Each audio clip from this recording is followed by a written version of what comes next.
This podcast is sponsored by ebookit.com, self-publishing solutions for the independent author and small press. Visit us today at ebookit.com. Welcome to the Toastmasters podcast, the official podcast of Toastmasters International. Hello, everybody. This is Greg Gazin. And I'm Ryan Levesque. Ryan, if we ignore the annoying flight delays, cancellations, and lost luggage, travel, particularly international travel, can really open our eyes to many new experiences, especially for Toastmasters, as there are clubs all over the world. Our guest today has connected with several members with that shared Toastmasters-inspired experience. Ryan, can you please introduce us? Of course, Greg. Our guest today is Maureen Zappala, a distinguished Toastmaster and a former NASA propulsion engineer. Today, she's a professional speaker, author, and presentation skills coach, as well as founder of High Altitude Strategies, a coaching and speaking service. Maureen has written an article in the June 2023 issue of the Toastmaster magazine called Toastmasters on Vacation: The Benefits of International Travel, Our Boundless. Joining us from Henderson, Nevada for her third appearance on the Toastmasters podcast, Maureen Zappala. Welcome back. Thanks, Ryan and Greg. It's so good to be back. I'm thrilled to talk about this fun topic. Well, obviously, you've written an article, and I want to personally thank you for having my experience as the lead in your story. And I assure you that's not the reason why we selected to speak with you today. Well, and it's not the reason why I put you first in the article. Now that we got that cleared away, just to kick things off, we're going to be talking about Toastmasters on vacation. And I'm just wondering, are you seeing a trend for people that perhaps they've traveled virtually to clubs around the world during the pandemic, and now they're looking at making those actual travel destinations? Oh my gosh. Yeah. I think, it's no secret that the pandemic changed so many things in our world, including Toastmasters. People started, when their club meetings got wiped out and clubs struggled with going online, people started realizing, there's other clubs that do this. What's out there? And so they started poking around and hearing about other clubs, not just, outside of their own district, outside of their own region, outside of their own continent. And internationally, people were able to join clubs all different times of the day, all different countries. I think what I saw from people, from conversations, is I call it a club bubble. You're pretty comfortable in your own little club bubble or a clubble. People started realizing, wow, there's a bigger world outside of my clubble, and it's an international world. And it was beautiful and interesting and mind expanding. And not only that, it was a Toastmaster thing, but they started to, learn about different cultures and make friends. And then that inspired people to think, oh, let's get together face to face. Oh, I am going to be in Europe. Let's get together. Or a lot of people coming to the international convention were excited to meet face to face with people that they had, seen on a little box on a screen. So absolutely, it's made their world so much bigger. Nice. Maureen, back on episode 185, Greg and I had the pleasure of speaking with past international president Richard Peck, who, in the midst of the pandemic, went on a virtual trip around the world visiting clubs. He visited a pretty impressive number of clubs virtually, but you came across someone who also has some incredible numbers, including most of them in person. Can you tell us about Tom Hobbs? Tom Hobbs is, top shelf kind of guy. I've known him for a few years. I think I met him at a convention years ago in passing. He's charming. He is effervescent. He's kind. He's interesting. And he loves Toastmasters. So when I was looking for input for this article, he wrote me and he said, oh, yeah, I was looking for people that have gone international and visited many clubs. And he wrote back and I was like, oh, my gosh, yeah. Close to, I don't know, I think the article, when I wrote the article, it was 197 clubs in person and then another 26 clubs virtually. And I wrote the article, I don't know, a year or so, less than a year or so, somewhere within the last year or so. I'm sure the number has gone up. That's over 200 clubs, 200 people. And let's say 15 to 20 people per club, give or take. That's thousands of people, thousands of friends that he has met. Unbelievable. Wow. Another one of my favorite examples from your article was Distinguished Toastmaster Lance Webster from North Hollywood, California. And he didn't just go on a vacation and decide to visit a club, but he really worked Toastmasters into a pretty amazing vacation on its own. Tell us his story. When he wrote to me with his input, I remember. I wish I can't find the exact notes. I keep a lot of notes when I write the article, but for some reason I couldn't find this one. I don't remember the details. I just remember my impression. My impression was, holy cow, somebody would do that. He decided to take a vacation. Now he's a DTM, so he's got a lot of experience in Toastmasters. I believe he's a past district officer as well. A district director, I believe. So, he knows the machinations of Toastmasters. He loves the organization. It's in his blood. He chose to take a vacation, one of those river cruises down the Danube River. And while he was there, not just visited clubs, but gave speeches, did workshops, recruited visitors. I mean, he was like the spokesperson for Toastmasters. He wasn't just, "Hi, I'm visiting. My name is Lance. Nice to meet you." I mean, he dove in head first, feet first, helping, lifting people up, being a part of the culture, a true Toastmaster ambassador. And I love that. It wouldn't even occur to me to do all that on a vacation, but yet he did. So kudos to him. I love the quote from him in the article. He says, "I wanted to meet new people and make a difference." And taking your vacation and turning it into something that's not only going to enrich you, but contribute to other people, I think that's really inspiring. Oh, yeah, it is. I mean, I joined Toastmasters to meet people. I wanted to meet people. Partly it was a selfish decision. I was running a business at the time and I needed customers. So I'm like, oh, let's go make some new friends. Like so many people, you join for one reason, you stay for another. My best friends came from Toastmasters. So why wouldn't you think to meet new friends, meet new people when you're out visiting, out traveling? Yeah, that makes so much sense. I remember I wasn't able to take it, but there was an Alaskan cruise after the international convention in Vancouver. And as Ryan and I were prepping for this session, we were talking about the gentleman who traveled down the Danube. And I was thinking about, I think it's Viking River Cruises that constantly advertises in the media.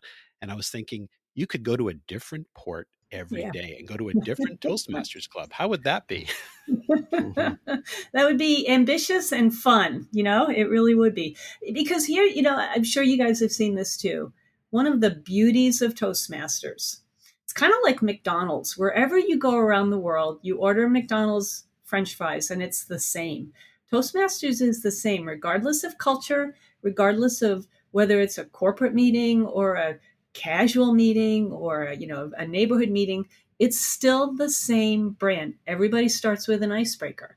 The structure of the meeting, for the most part, is the same thing. Everybody is working towards the same goals. The structure, the leadership structure is the same.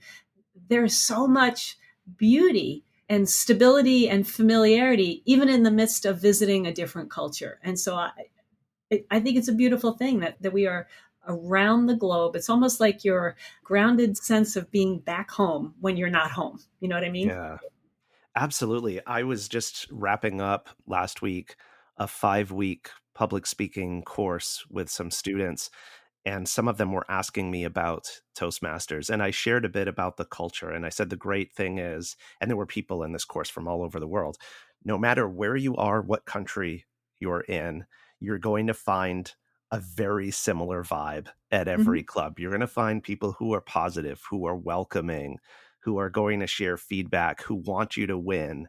And it's like, you can't go to a Toastmasters club and not find that. Yeah.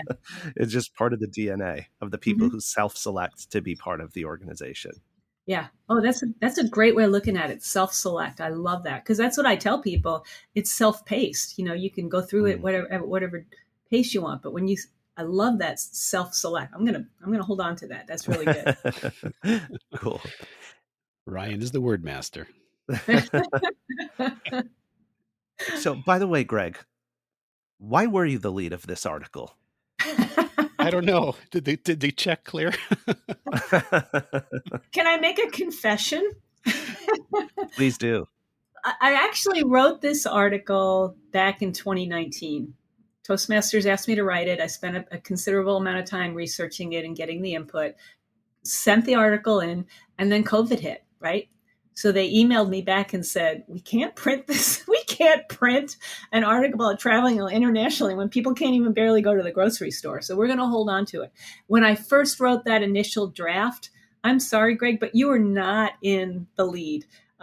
My line, my opening line in that original article is, "What do you pack in your suitcase when you travel?" Not Greg Gazin. When COVID was now in the rearview mirror, Toastmasters came back to me and said, "We want to pull that article back out, but we do need to update it. We need to update it with, obviously, a nod to what just disrupted the entire global economy. But let's talk in fresher terms about how the pandemic and the shutdown did make people's international travels richer and more welcoming, I guess." Well, it turns out that experience was in fact a while back, and if you look at the picture that I supplied, I look a little older now, but nevertheless, it was an experience that it's one of those things where you just never forget. It's just permanently ingrained in your brain. And Mhm. that particular instance, I was actually traveling for work. I had gone to a conference that was at the Moscone Center in San Francisco. And I remember before leaving for San Francisco, I reached out to a district. I reached out, you send emails and things like that. And I got 3 responses from the same club. And it turned out that this particular club met 2 blocks from the Moscone Center, Oh, wow. and they met about a half an hour after my last session, which was just absolutely perfect. So I went there, and in fact, they're a dinner club, so they had Chinese food, Asian food, and they wouldn't even take my money. They said, "No, Canadian dollars isn't good here." I mean, I was certainly willing to pay my share. I Mhm. was they called me the A counter because in Canada we have this "How's it going, A?" Eh. It was a wonderful experience, very, very welcoming. Afterwards, we all went out to have a beverage. They introduced us to a restaurant that I wasn't familiar with. That was one of those little places that you wouldn't necessarily find. A couple of weeks later, when I got home, I got a postcard in the mail thanking me for being there, and and also invited me to join the club, even though that was probably about 1,500 miles away. Mhm. Whenever I travel anywhere, I'll try to find a club to visit. Mhm. Yeah, I was reminded of my own experience when I was traveling in Southwest Florida and visited a club down there. And reading your article, Maureen, made me realize there were a couple of people who I'm friends with on Facebook that I met at that club that Mhm. I almost don't even remember necessarily that they're from that club. They're just people that I know. And it's like, oh, yeah, that's right. I never would have met these people if I hadn't visited that club Yeah. several years back. Yeah. I know me personally, I've never traveled internationally other than I have been to Canada. I spoke at a couple of districts up there a few years ago. But I can remember a time, I used to live in Ohio. Now I live in Nevada.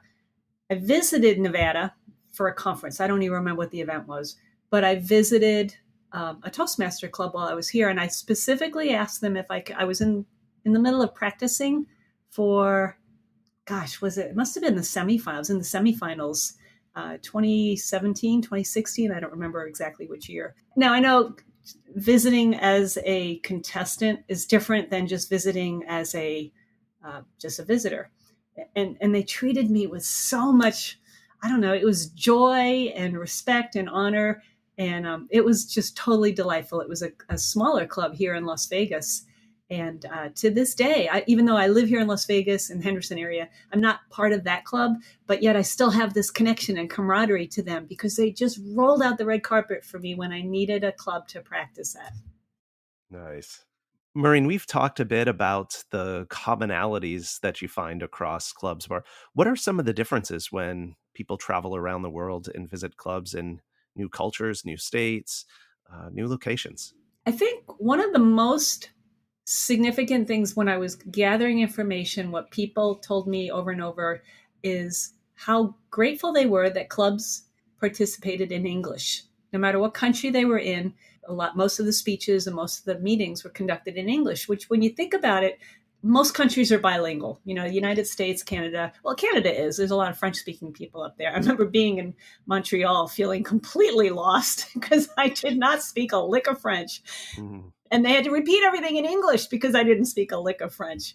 I felt like I felt like such a burden. I'm like, I'm sorry. So that's probably the biggest difference, was that most clubs internationally are bilingual.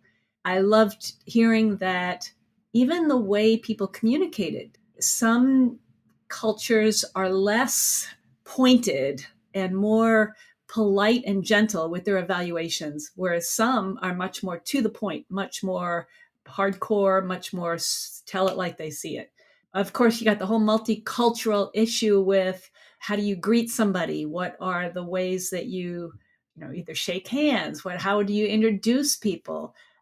Meal times. Some clubs you don't even have a meeting unless you have a meal. I mean, there were just so many cultural differences. But again, you're right. Similarities, the thread going through it all is the Toastmaster brand and the focus on improving communication and leadership skills. No doubt about that. Yeah, I noticed when I visited a club in the UAE, but this was virtually, the way they addressed the individuals, it would be Toastmaster Gazan, Yeah. Toastmasters-Apala, as Yeah. opposed to using your name. I thought that was actually interesting. Yeah. Yeah. A Yeah. little level of formality that's different. Yeah. On that note, again, I know it's been a little while, but you quoted a professor, Adam Galinsky from the Columbia School of Business, where he mentions that foreign experience increases cognitive flexibility. And I'm just curious, how did he perceive that?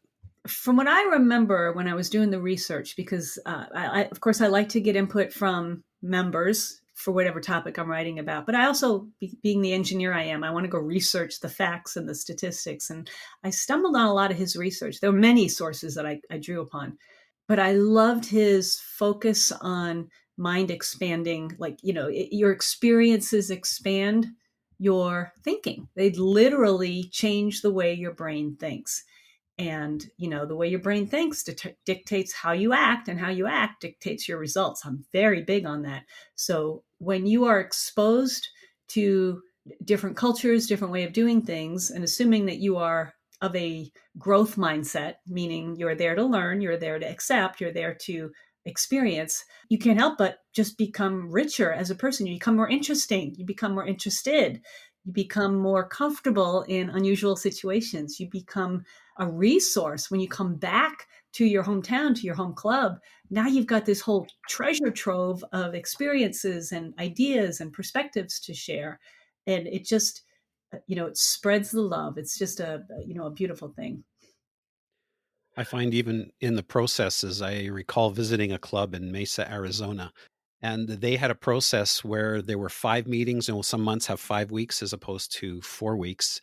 Mm-hmm. And on the fifth, I think it was the fifth Thursday or the fifth Wednesday of the month, they had a special session where half of the meeting would be an educational, and the second half would be specifically for mentors and mentees to get together and actually Mm-hmm. discuss their program and their plan. And I thought that was absolutely phenomenal. And that's actually something that I brought back to our district.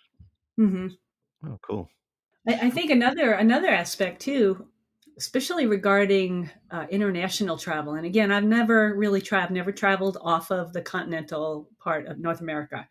So I'm speaking just from anecdotal evidence from other people and research that I've read. It's one thing to go visit a culture. It's one thing to go vacation. It's one thing to go do the tourist things. It's another thing to have an immersive experience. I have a dear friend here in Las Vegas who is married to a man from France. Her lifelong dream is to be fluent in French, and it wasn't happening just in conversation with her husband or even with his family. So she chose to go to France and do an immersive live and breathe and eat and sleep and walk around in a French community. She went without her husband because she didn't want him to be the translator. She needed to be immersed in it. And that's what visiting these clubs is like. It's about, oh, and by the way, her French, order of magnitude increased in fluency. She's magnificent now. In fact, she's a professional speaker. She's going to be keynoting a conference in France in French. So yeah, this immersive Wow. stuff works. So I mean, that's what the beauty of traveling internationally and getting in touch with the roots of the culture by sitting in a meeting or two or three with other Toastmasters. It's not the tourist stuff. You're not skimming the surface. You're getting down into the nitty gritty of people's lives. So it's Yeah. beautiful. Ah, c'est magnifique, madame. Yeah. Uh-huh. Maureen, for those who are listening who perhaps have a vacation or holiday coming up in the coming weeks or months, what would be a way for them, first of all, to find out if there's a Toastmasters club where they're going to be traveling? And then secondly, what are some tips or thoughts on making arrangements to visit?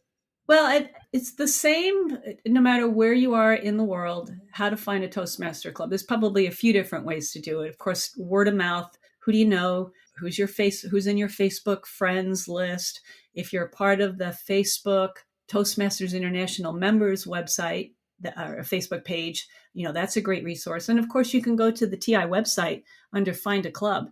If you know the specifics of where you're going to be, the zip code or the name of the city, now they'll give you the places where all these clubs are. Don't just go by the website. Actually make contact with the club. Most of the information on the TI website will lead you to a point of contact. Just email them, let them know. And just like here in the United States or up in Canada, you don't know if there's a vacation schedule that's going to interrupt their normal schedule, or if there's a certain requirement for entry into the venue, like you have to go through a security desk or call ahead and make a reservation. You don't know. You won't know until you make contact with them. So don't be afraid. Oh, we keep talking about how friendly Toastmasters are. I have never, ever, ever been a part of a club or visited a club that was not just thrilled to their little toes when somebody wanted to visit. So make the effort. Don't be afraid. Take the initiative, and you will be so glad that you did. Awesome. So, Maureen, for those who are not fortunate enough to have an actual trip planned, can you just talk a little bit about other ways to visit clubs while you're on a so-called staycation? Yeah, do it virtually. Of course, we all know virtual is the way to go. It has been the way to go. Has been the only way to go for a lot of clubs for a few years. Hybrid is still big. There's still clubs that are meeting in person and virtually. So don't discount the fact that COVID's behind us. I can't do international visits. Yes, you can. But here, closer to home, and this is something I did all the time when I lived back in Ohio, just visit clubs in your own district. Oh my gosh, there's nothing more fun than finding familiar places in your hometown, because then it will make going to your district events even more fun. And like I mentioned in the beginning, people get in their little club bubble. Get out of the bubble, get out of your club bubble, meet people in your district, and your Toastmaster experience will be so much more fun, richer, enlightening. You'll find more friends. And of course, the other thing, folks, is that if you have family members that are visiting you during the holidays or during the vacation season, is bring them to a Toastmasters club, because you never know, when they go back home, they may decide that they want to join a club in their local area. Oh yeah, and okay, that raises a good point too. I frequently get people from my world contact me and say, "Hey, I live in St. Louis, Missouri. I see your posts about Toastmasters. How do I find a club here?" And I'd be like, "Oh, I can not only help you find one, I know I visited one, and here's who you need to contact." It's a way to spread the Toastmaster love. The more people that you get to know, the more you're able to refer visitors to other clubs. Nice. Maureen, you mentioned Montreal. When that's my hometown, and when I was visiting one time, one of my childhood friends, I actually brought him along to a club. I was giving a speech at that club. I remember Mhm. asking if I could take on a role, and they said, "Sure, can you do a speech?" So I did. I brought him to a club meeting, and he actually joined Toastmasters a Mhm. couple of months later. But folks, if you're also visiting other clubs and you are delivering speeches, as I quite often recommend for people who are interested in podcasting, is record your presentation so that you could actually release them as a podcast episode. In fact, I had spoken about the different clubs that I had visited. There was one in Mesa, there was one in Montreal, and then the third one just eludes me now. I can't remember which one it was. I recorded the episode, turned that into a podcast. That was Toastcaster. It was episode 10. And speaking of podcasts, if you've truly enjoyed this episode and you found some golden nuggets and you are already planning your visits during the vacation season, I encourage you to share this episode with your family and friends and other Toastmasters. You can find the Toastmasters podcast at toastmasterspodcast.com, toastmasters.org, Google, Apple, Spotify, and anywhere you get your podcasts. Ryan? And just a reminder to our listeners, please do check out Maureen's excellent article, Toastmasters on Vacation, in the June 2023 issue of the Toastmaster magazine. And Maureen, before we let you go, I would love to have you just share with us a little bit about High Altitude Strategies, your business. Thanks, guys. Yeah, I'm a keynote speaker with expertise in the topic of overcoming imposter syndrome. So I speak to corporations, associations, entrepreneurial groups about how to overcome that unique self-doubt that causes smart people to dismiss the fact that they truly are smart and they do deserve their success. High Altitude Strategies is a throwback. It's a nod to my background as a propulsion researcher, aka rocket scientist from NASA. So yeah, it's the love of my life right now is my work as a keynote speaker. So thank you for asking. Awesome. And how can listeners find you on the interwebs? On the interwebs, yes, MaureenZ.com. So it's first name, last initial. MaureenZ.com is my website.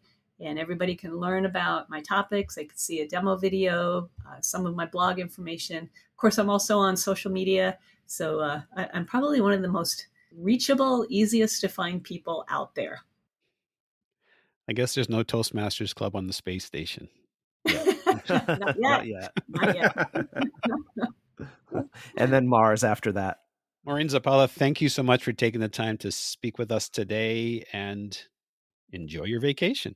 Oh, thanks, Greg and Ryan. You guys are always a treat to talk to. We have fun. I love it. And you guys do great work. Thank you so much for including me. You're welcome. Our pleasure.